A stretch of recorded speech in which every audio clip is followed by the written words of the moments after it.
Welcome to another edition of the Good Life Small Business Podcast. I'm your host, Brian Blakely, and I'm excited today to be joined by Seth Maschmeier, who is the owner of Gambinos Pizza here in Kearney. So, Seth, thanks for joining us. My pleasure. Excited. Yeah, so let's get into it here and get to know a little bit more about you. What are some books or a book that you're reading or listening to right now? So I used to read books all the time. I really enjoyed it, and I don't read as much as I used to do. Yeah. As much as I like to. Thank goodness for audiobooks and you can listen to them. But I would like to get like actual books out and read again like I used to. But this podcast, thinking back, some of the books that I did read just in preparation of opening our business and figuring out how we want to lead and how we want to manage and do that sort of stuff. So some of those books were Bet on Talent by Deanne Turner, who used to work with Chick-fil-A. Okay. And then Covert Cows by Steve Robinson, who also worked for Chick-fil-A. That one's more marketing. Bet on Talent is finding good people to work for you and how to lead them and train them and create expectations in them on how to serve customers, I guess. And then Extreme Ownership by Jocko Willink and Leif Babin. That was a book that I was recommended to when I was working with Project Still, and they all love that book. Yeah. They work hard, honestly, and so just trying to glean a little bit from that book and implement it in our business here as well. Yeah. It's easy to read those books and learn from them, and it's much more difficult to implement it, and that's something that I'm still trying to figure out on how to do well, and if at all, So, absolutely. Yeah. Those first two books that you mentioned, obviously they come from people that were involved with Chick-fil-A, but are they just like, do they kind of lean towards someone that's maybe going to be starting or opening a restaurant, or is it pretty broad based as far as anybody in any small business can use the principles? Yeah, it's pretty broad based. I mean, I'm not sure who I heard this from. I'm sure many people have said it, but everyone's a salesman. You're always selling something.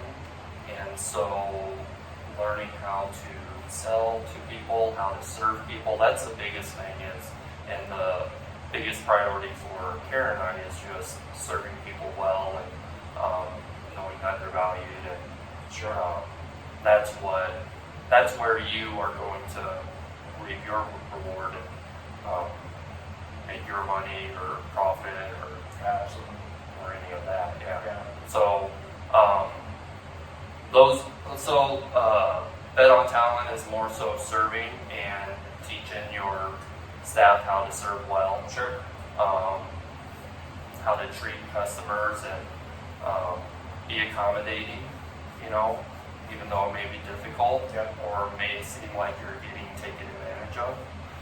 It goes a long way if you can learn how to do that. And then Covert Cows is more on marketing and how to appeal to your audiences and your community. Cool. So it covers, it'd be beneficial for anyone who is in the service industry. Awesome. I'll have to look those up. And then Extreme Ownership, I read that one. That's one I think you could read it, put it down, 3 months later, pick it up and read it again and get something completely new or learn a new lesson off of what they're talking about in that book. That's a good book. And granted, I've listened to it on audiobook, and it was nice listening to it when I was mowing, a few summers ago, and I re-listened to it in preparation of opening Gambinos, and have probably listened to it again since then, so 3 or 4 times, and you always pick on something new. It's always good to be reminded or refreshed on something. Again, still trying to figure out how to implement it all. That's the more difficult part. Takes time for that.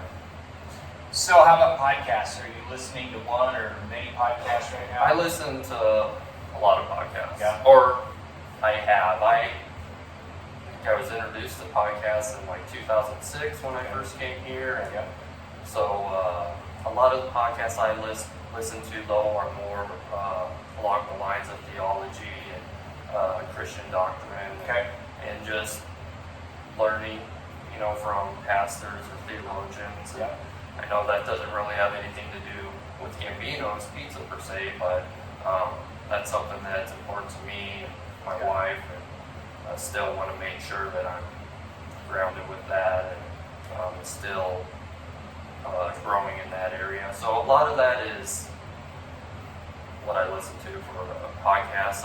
The main one that I listen to every day is The Briefing by Elder Moeller, and that is just going over news of the day with a Christian perspective or worldview.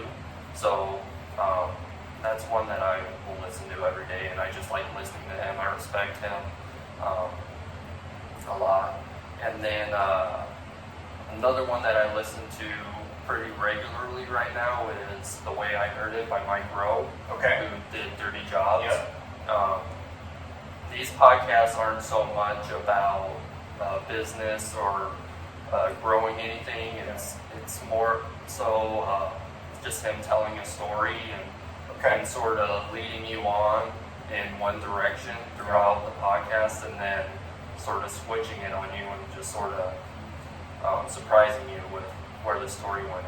And he's very creative at what he does and very good at it. So I'll have to listen to that one. I like Micro. Yeah, that's one that's just sort of more entertaining, easy listening, and just sort of not too focused. Sometimes you just need a break.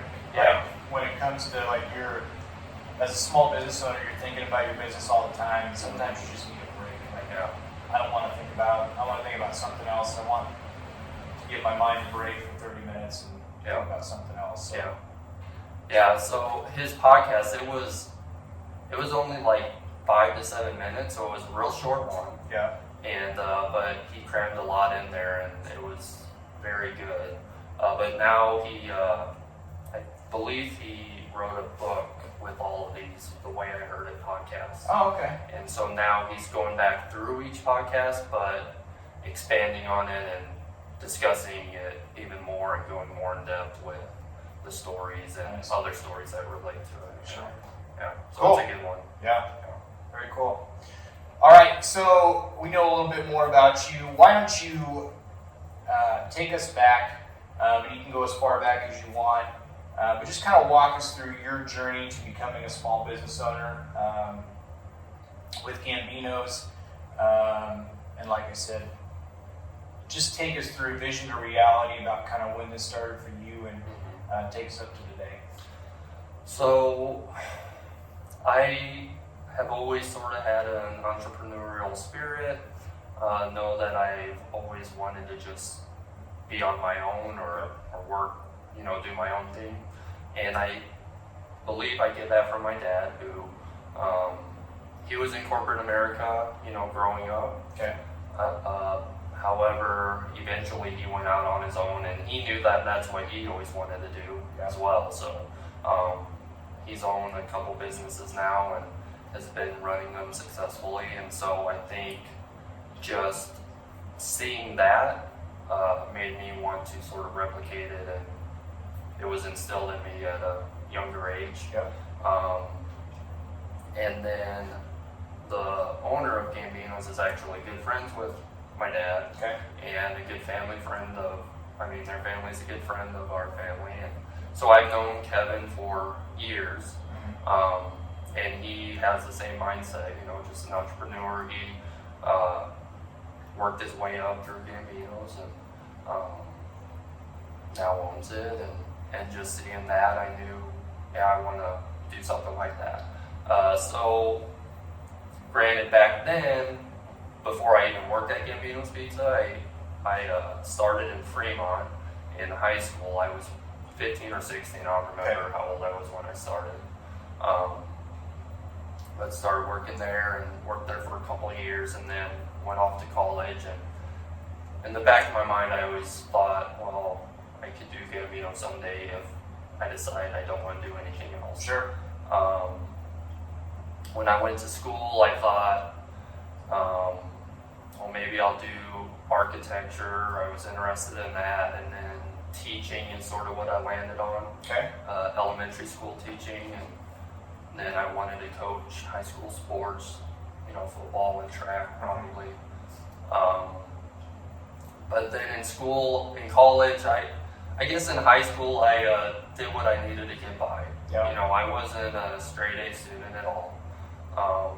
Hardly ever studied. I just, winged it. Right. And straight C student, just getting through it and doing what I needed to pass. And so when I got to college and realized, you need to study, that was a little difficult adjustment for me. Sure. Figuring that out. So I jumped around a bit. I took my time, took semesters off, just wasn't sure what I was going to do. Sure. But then I got a job with Stryker at the hospital, and was a great job, good pay, good benefits, did that for 7 years. Enjoyed the people at the hospital, working with them, but it just wasn't very fulfilling for me. It's just, I needed something more exciting and more challenging and Sure. something to do. And so I ended up going to projects and enjoyed that. I've always enjoyed working outside, working on our lawn and our landscaping, and so it was a good fit there. They're very hard workers, and so I learned a lot from that. Just really sort of Stryker, I sound bad, but I wasn't challenged to work as hard. Sure. Just because of the nature of the job, I guess. Yep. Whereas project, you work hard and you go nonstop, sun up to sundown, and just sort of realizing that again and learning that again was good. Yep. So getting instilled with that hard work, and then I ended up having an accident there where I busted up my fingers pretty good. Okay. And fortunate I didn't lose them in a mowing accident. Okay. And so Karah and I had already been discussing the possibility of opening Gambinos then. Okay. But when that happened, that was sort of like, okay, we're going to do this. Right. I don't want to deal with the risk anymore. Let's just go on our own. And so that was sort of the turning point where it's like, okay, we're going to do it. And when was that? that was in May. I remember the day for a little while there. I think it was like May 18th of 2018 Okay. or 2019. Okay. I might be off a year, but that was sort of when it was like, okay, we're going to do this. Yep. And so we really started talking with Kevin a lot more in depth. How's this going to look? How do we do it? Do you think Kearney would welcome a Gambinos? Do you think it would work here? Because Gambinos is a franchise that's in many states. Yeah. It started down in Kansas. Okay. There's a few in Nebraska, a lot more in Kansas, some in Oklahoma, Texas, and Okay. Missouri. Okay. Sort of regional in the Midwest here. And so he said, I wanted to get into Kearney for a while. It'd be great. Let's do it. Yep. And so that took, March, April, May, June, sort of recovering with my accident, and then, or not March, May, and then April, March. See here, I'm going to tell you that you're going to have to edit out. May, June, July, recovering, and then August is when I eventually left projects. Okay. To work towards this. We landed on this location just because it was so close. Didn't really think about it, the countless times we drove by, but then, we were looking at a bunch of different other places. Yeah. And they were like, well, what about that old Herbers and Gerbers?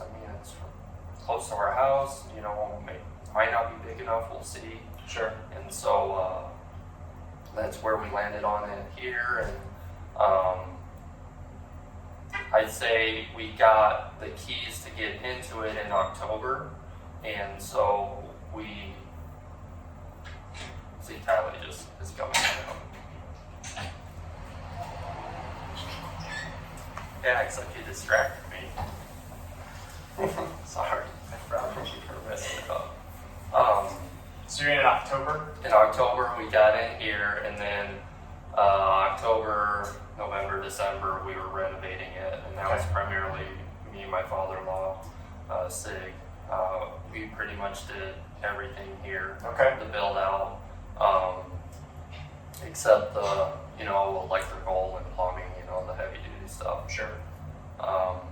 And then we opened in January, the 17th of January. Got it. Yeah. And had a baby like 3 weeks before you opened? Yeah, we had a baby. We had Atlee on December 23rd. Yep. So right in the thick of it, getting it sorta to where we're almost finished, and yeah, it was just crazy. I forget about that. I know a little bit about that story because you actually wanted to open in December, Yeah, right? yeah, But it just, and I think that's kind of one of the things probably you learn is being a small business owner is sometimes things don't always work out. yeah. We wanted to open in August when school started and be a part of Blue and Gold Days, and yeah, that didn't happen. Yeah. Not even close, but yeah. Cool. Very good. So, what's your favorite part now that you're a little bit over a year? What's your favorite part about being a small business owner? I think what I appreciate and enjoy the most is that we're in control of, how successful we are for the most part. Right. Granted, we're dealing with a pandemic, which is sort of, we weren't really accounting for that. Yeah. But for the most part, you're going to reap what you sow, and how hard you work at it, is what you're going to benefit from. Sure. It. And there's still things that are out of your control that will influence that. But yeah, just knowing that the kind of marketing we put out, the interaction we have with customers, the interaction we have on social media or other media, or however we promote ourselves, like that's what's going to determine whether we have sales or not. Sure. And stay open. Yeah. So yeah, and previous employers, and I think anyone can relate to this. Some employers, reward you for hard work and recognize that, and some employers may not recognize that, Right. or you think they should, and they don't, and so you may become lax or whatever, may not work as hard, and it's not going to result in anything. Right. And so just knowing that we're in control of that again, that goes a long way. You talked a little bit ago about, I think it was with Stryker, you just weren't fulfilled as far as the job. Does this, being a small business owner, kind of give you the fulfillment that maybe you were looking for, do you think? Yeah, because I guess what I was looking for there was a challenge. Yeah. And as silly as it sounds, just something to keep active and keep going. Sure. It was easy to go and set up a case and just wait for it to be done. Yeah. And just sit and wait. A whole lot of hurry up and wait is what it was.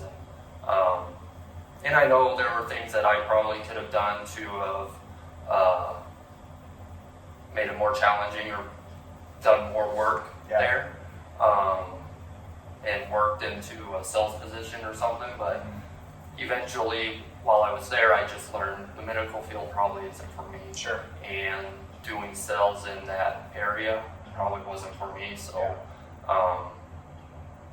I didn't want to, really pursue that any more than I needed to. Yeah.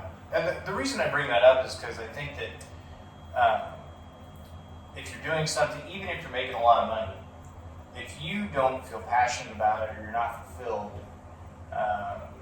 there's a part of it that's just like, why am I doing this? And money's great, and you have to have money, but there's something more to what you do. I mean, starting your own business, if you had money saved up, there's a chance that you're going to burn through that. But if you've got a passion for it and you look forward to going to work every day, sometimes that's even better. So that's why I brought that up. Yeah, and Gambinos definitely gives us that challenge, and gives me that drive. I guess maybe the drive wasn't there.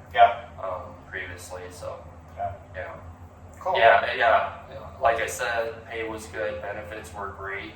Sometimes Karah and I are like, why did we leave that? Right. Yeah. The benefits are better than what we've got now.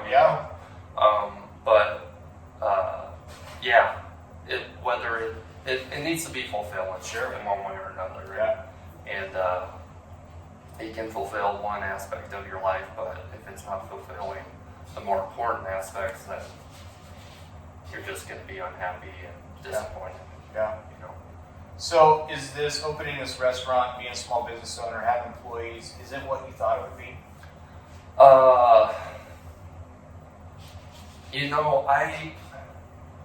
I think, and probably a lot of people can blame a lot of stuff on COVID and the pandemic right now, but I think because of it, I don't even remember what I thought it was going to be before that, because it's just been something completely different and unexpected. And so I would say no, just because I don't even remember what that was anymore, what it was going to be. We just had to learn how to adjust and roll with it and roll with the punches and go with it. Gambinos, we're in a good position, just being a pizza place, because pizza's made to be delivered. Everyone gets pizza delivered, and it's easy. And so having that established already and going helped us get through it all. Had we been somewhere else or some other restaurant that doesn't necessarily do delivery from the get-go, I can see why it's more difficult for them, or the struggle, and why third-party delivery services are a great benefit and helpful for them. So let's talk about the pandemic a little bit. You mentioned it a little bit, pizza's made to be delivered. And I know there were some businesses that kind of had to change things on the fly, where they hadn't already been doing food delivery. They kind of needed to do something to keep the doors open. But you are essentially a new business that was about just 2 months into, being open. And the pandemic hits. Talk about kind of how you had to adjust on the fly, and if there was anything that you guys implemented or changed within your business that you maybe weren't planning on doing that early, or even at all, that have maybe that's benefited you, and that probably something that you'll carry forward going on. Yeah, we started off rockstar, the first 2 months, better than expected. And Kevin sort of talked about that. Just in general, you'll start off real strong, and he called it the honeymoon stage. You make more money than you know what to do with it, which was like, this is awesome. This is great. More than that, it was just nice having this full of people, and the excitement and the energy that came around with it. That was great. And then, the pandemic hit in late February or March, and we just kept going. We stayed open the whole time. I had a lot of questions for Kevin. He was doing his best because he hasn't dealt with this either. No one has. But just trying to think about what can we do to put people's minds at ease and make them still trust in, this industry and this business, and trust that it's safe and healthy still. So when we just, what are the government guidelines? What's society gonna require of it, and we just sort of rolled with that. Okay, this is the expectation. This is what they think is going to keep people healthy and safe. Okay, we're going to do that. So how can we do that and still be accommodating and still be useful to our customers? One thing that we have is a buffet, and that was great. You know, we were always packed here with buffet over lunch. That was a great opportunity for people to just try a lot of our pizzas and sort of get familiar with it. And then when the pandemic did hit, you know, buffets were one of the first things that we need to get rid of. Because, you know, multiple people touching, close proximity, all of that. So we were sort of counting on the buffet to sort of be a staple, and now we can't have it at all. And we didn't have it for a few months, but so we decided, okay, what kind of deal can we do to sort of give people a mini buffet or something that is a comparable price, easy, quick to get over the lunch, you know, time. And so that's one of the things we had to do to adjust. So like a mini pizza, pop, and a salad, you know, we were preparing those ahead of time to make it quick and easy for people.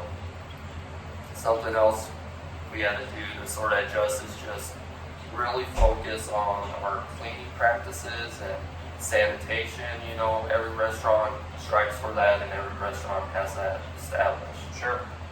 But COVID really forced you to even go deeper with that and a little more stricter. So that's probably the biggest thing that I can think of that we had to do to adjust and make a little change, I guess. You and I had a conversation kind of when the pandemic was, I don't know if you'll remember this, but it was, you know, we were into the pandemic maybe a month or so, and I kind of asked you how it was affecting your business. And you said that in one aspect, it gave you a chance to kind of take a step back, because in the honeymoon phase, those first couple months, people being in here all the time, going crazy, like kind of drinking from the fire hose and figuring things out. But the pandemic kind of gave you a chance to take a step back, and your employees as well, kind of figure things out a little bit, like you said, the cleaning process and things like that. But just to give yourself a little bit more of a breather where you can kind of figure out the internal side of the business and make things better without, you know, holding track and things like that. So yeah, that did help. Obviously, when sales are at a certain level and then they're not even close to that anymore, that's going to be scary. However, having the sales, you know, drop back a little bit, and like you said, maybe not all the craziness, it settles down a little bit, it's more manageable. Yeah, you can sort of see, okay, this level of sales where we were at, where it was packed all the time and crazy, we would love to have that all the time. But were we doing a good job during that time? You know, how many times did people have to wait on orders, and how many people did we lose because of that, just because we weren't quite prepared, we were still learning. And like I said, we started off better than expected. So slowing down and seeing, okay, we want to achieve those sales again, but we want to make sure people are taken care of. And so, yeah, stepping back, that allows us to, you know, see when rushes are coming, see when sales are coming, and or people are going to be waiting, you know, stuff like that, and just managing that and rolling with it and adjusting to whatever the night brings, you know. So yeah, sort of getting punched in the face allowed us to realize, okay, we can learn from that, we can adjust, and so now we're in the phase where we're trying to build sales back up and get closer to where we were. But now we're better equipped to do that and make sure people are happy and not waiting and getting quality pizza still. Because February of 2021, when we're recording this is probably the most, and I'm using air quotes here, normal things have been for you since you opened. Yeah. Oh yeah. And like I was telling you yesterday, it was just our sales were quite a bit higher than what we expected for a Wednesday. Yeah. Wednesday has been sort of slow, and so yeah, it felt normal. I mean, we had 20 people in the dining room in the evening, just eating and enjoying their night out, and yeah, it was similar to when we opened. Yeah. And that feels good. That's fulfilling. Yeah. I mean, like I said, just having people in here creates an energy and excitement, and that's what we wanted. We wanted to just, be seeing people, serving people, Sure. communicating, conversing, just, yeah. All the stuff you had been doing. Yeah. Awesome. So, what's one thing you wish you were better at as a small business owner? Going back to the books, like I mentioned, it's easy to read about all of that and learn how to do stuff well. It's far more difficult to implement it. Yep. We're relational. We love our staff. We care for them.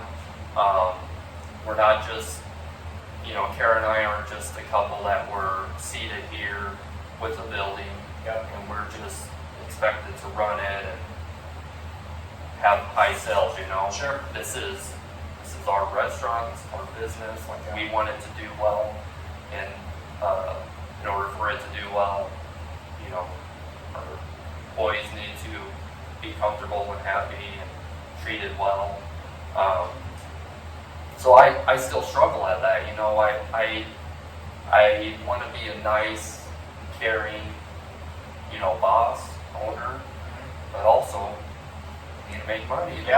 To pay wages, to pay bills, and do all that. So trying to find that balance, I don't want to be a jerk ever or be hard, but sometimes you just, if they aren't quite realizing it, you need to finding ways to motivate. Yeah, find ways to motivate and just instill some sort of understanding in their minds.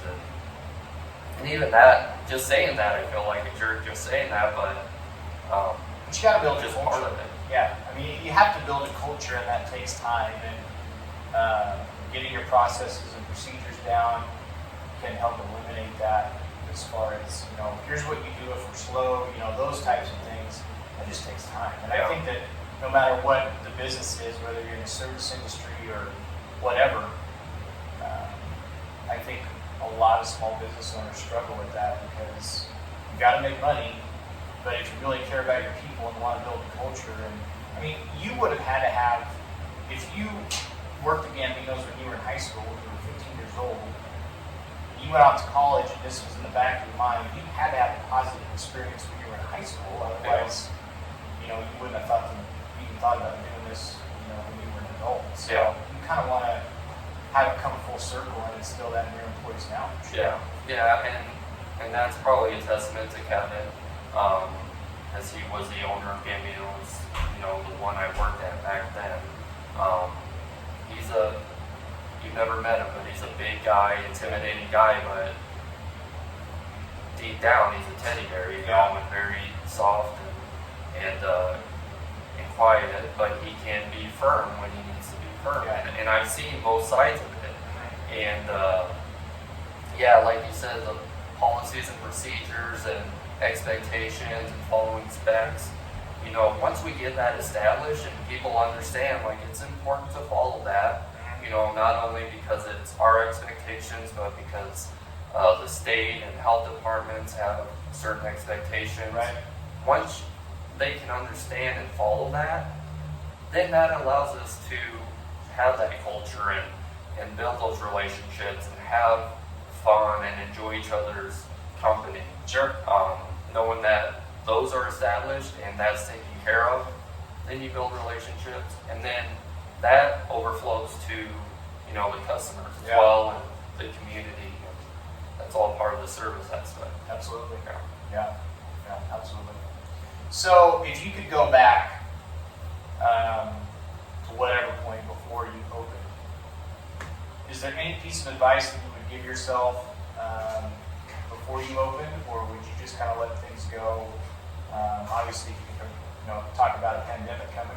Yeah. That'd be different. But is there anything that you would tell yourself to prepare for, or would you just kind of let things go as they have because of the lessons you've learned? Yeah, there are things that I would like to tell myself before that, but thinking about it, I don't know that it would have made any difference. Would you listen to yourself? Yeah. Like I mentioned, in high school and college, I did what I needed to get by. Yeah. And knew that I could be successful and work hard. I didn't need a grade to tell me that. But I was also quite the procrastinator. Right. Just would put stuff off, knowing that I can work harder when I'm under the gun and just get it done. Sure. So I knew that I already sort of had that instilled in me, unfortunately. One of my vices is just being a procrastinator. If I could have told myself, don't put stuff off, just stay on top of it, stay prepared, stay ahead of it, I wouldn't be playing as much catch up as I am now, And just catch up just to sort of put my mind at ease and to be organized and on top of it. Right. Again, drinking through a fire hose, like you said, I wasn't able to do a lot of that stuff because we just had to, do what needed to be done in store. Yeah. Some of that stuff just couldn't be addressed, so. It's hard to prepare for that. I mean, you never know. And Kearney is an amazing community when it comes to supporting, especially new restaurants. So it's hard to prepare for, the influx of people that are going to be coming in. You just kind of have to figure it out as you go. So. Yeah. But if I could tell myself one thing, just prepare, don't put it off, stay organized, stay on top of it. And as far as if we knew a pandemic was coming, Karah and I have said it, we still would have opened because this is what we want to do. And the pandemic gave us the opportunity to really show we want to support, the medical field and the law enforcement and people who are sort of on the front lines of all of this, dealing with it, and just just letting them know, this is difficult, it's tough, it's not what you signed up for either. Right. Hopefully what we can share with you helps alleviate, that stress a little bit or brighten up your day. So we're still doing what we wanted to do. It's just looking a little different. Sure. Right now. So. Yeah. My wife's a nurse in the ER, so I know. I would hear about it in the morning when she would come home that, you guys would send pizzas over. You didn't have to do that, but she would send pizzas over to the emergency room and just kind of brighten up their day. Like I said, they didn't sign up for that either, and they're going through a lot, but it makes a difference. So that's cool. Yeah, and it was, and having worked at the hospital, I knew a lot of them, so it was easy to say, let's help them out and do that. So, we enjoyed that. We definitely enjoyed that. So. Yeah, I know they did too. Yeah. All right, so last question. Someone comes to you and they want advice about starting a small business. What advice would you give to them? One piece of advice you would give to them as they're starting out? I would. So something that I forgot to mention when we were talking about leading up to opening Gambinos is I wouldn't really call it a business, but maybe a glorified hobby. I started a Stately shirt company, which was just me being creative while I was at Stryker, having something else to do. So I made designs and made shirts and sold shirts for a few years. Okay. And that is something that I didn't really plan out, didn't set out. Had this idea, started making my drawings and my designs, and then just started putting it out there. Not sure how we were going to sell it or what we were going to do. Right. And so that I made mistakes with it, and whether we still continue that or not, it's sort of on life support, but it's still there. But it doesn't have the foundation and the structure that Gambinos Pizza does. Okay. And that's something that attracted us to actually doing this. Is there's a game plan to it. There's a blueprint that Kevin and corporate has already sort of laid out. We have a lot of room to sort of make it our own and do our own thing, but we also follow their guidelines. So having that structure was good. So getting back to my advice is I've sort of been a part of both areas and seen how it's been successful or failed. Yeah. My advice is don't wait too long. Just you got to do it. Don't keep putting it off and waiting for it to be perfect and ready to happen, because you'll never get there. Right. But the sooner you can just jump into it and get going and start making mistakes, you're able to learn from them and grow and be successful. I remember in high school I had a coach who said, don't be scared to make mistakes. Like, make mistakes big and make them observable, make them so we come down on you and let you know you made a mistake, but then you need to learn from it. Figure out why you made that and what you could have done differently, and then just learn from it and move on. And that's something that I also tell my employees here. Make a mistake, I'll address it with you. Or if you make one, I don't know about it, don't be scared to let me know and just say, hey, this happened, because it's an opportunity to learn, Sure. And I guess the sooner you can just start in on a small business or start doing something, to make mistakes, to learn from them, that's where the most growth is going to come from, and you figure out how to run something well. Yeah. I guess. Very good. It sounds silly, it sounds backwards, but Well, anybody who's been in that situation kind of knows that you wait for the perfect time and it'll never come. But at the same time, you're scared of making mistakes. But that really is ultimately how you get better at whatever you're going to do. yeah. Sometimes those hard lessons that you have to learn, or those lessons you have to learn the hard way, are the ones that stick with you forever. Yeah. So Yeah. Absolutely. So you got open here soon. So let me ask you, how do we find out more about Gambinos? Social media, website, tell us more. Yeah, so we've got a Facebook page. That's where we share most of our deals, our promotions, what's going on. That's probably where you're going to find the information the quickest. Okay. And then our website is Gambinospizza.com, and it has all of the stores on there, so you have to find Kearney if you want to order some pizza, but It's not that hard, I think. it's not that difficult. You can figure it out. Yeah. This weekend, I don't know how soon you're putting this out, but this weekend we're doing half price larges on Saturday and Sunday. Okay. So last weekend of every February, all Gambinos do half price larges, just for their customer appreciation weekend. Awesome. Yeah. Very cool. Well, this has been a lot of fun. This will be out tomorrow, so everybody take advantage of the half price. That'll be going on this weekend. Congratulations on 2020 New Business of the Year from the Kearney Chamber. Yeah. That's Didn't awesome. even think about that. Yeah. Forgot about that. Yeah. So congratulations on that. I really appreciate the time, appreciate the advice that you have given everyone, and look forward to hearing more about you in the future. Yeah. Thank you, Brian. Thanks.